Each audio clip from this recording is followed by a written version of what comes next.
In the heat of World War II, a new kind of American soldier was forged, the U.S. Army Ranger.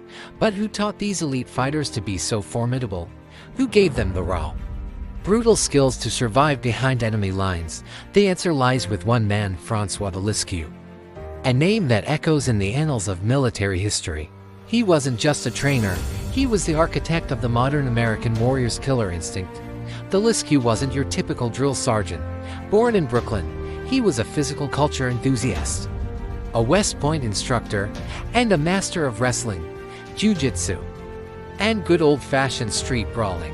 When the Army needed to prepare its Rangers for the deadliest close-quarters combat imaginable, they turned to him. His philosophy was simple and brutal. There are no rules when your life is on the line. Forget sportsmanship. This was about survival. He developed a system he called hand-to-hand combat, a term he himself helped popularize. It was a vicious blend of techniques designed for one purpose: to neutralize the enemy as quickly and efficiently as possible. He taught Rangers how to use their hands, elbows, knees, and feet as weapons. He showed them how to turn everyday objects, a helmet, a belt, even a rock, into lethal tools.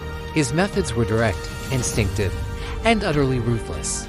Imagine being a young soldier in the 1940s, used to traditional drills and marksmanship. Then, you meet Deliscu. He's teaching you eye gouges, throat strikes, and joint breaks. He's showing you how to disarm an opponent and use their own weapon against them. This wasn't about honor, it was about getting home alive. Deliscu understood the psychological shift required. He wasn't just training their bodies, he was conditioning their minds to be relentless. His famous manual, Hand-to-Hand Combat, became the Bible for Rangers. Its pages were filled with stark illustrations and no-nonsense instructions. It wasn't about fancy moves, it was about practical, life-saving actions. One of his core principles was to always attack vital points: the eyes, throat, groin. He taught that in a fight for your life, hesitation is fatal. You attack with overwhelming aggression until the threat is gone. The impact of Deliscu's training was immediate and profound. Rangers who landed on the beaches of Normandy, who fought in the forests of Europe and the jungles of the Pacific, carried his lessons with them. They were known for their ferocity and their ability to dominate in close-quarters battle.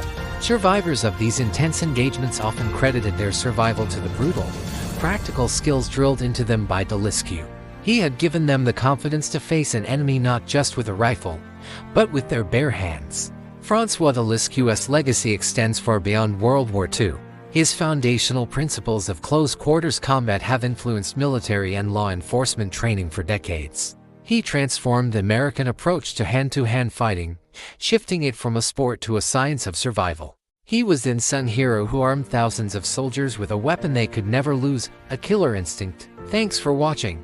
If you found this piece of hidden history as fascinating as I do, make sure to hit that like button and subscribe for more stories about the unsung heroes and incredible events that shaped our world.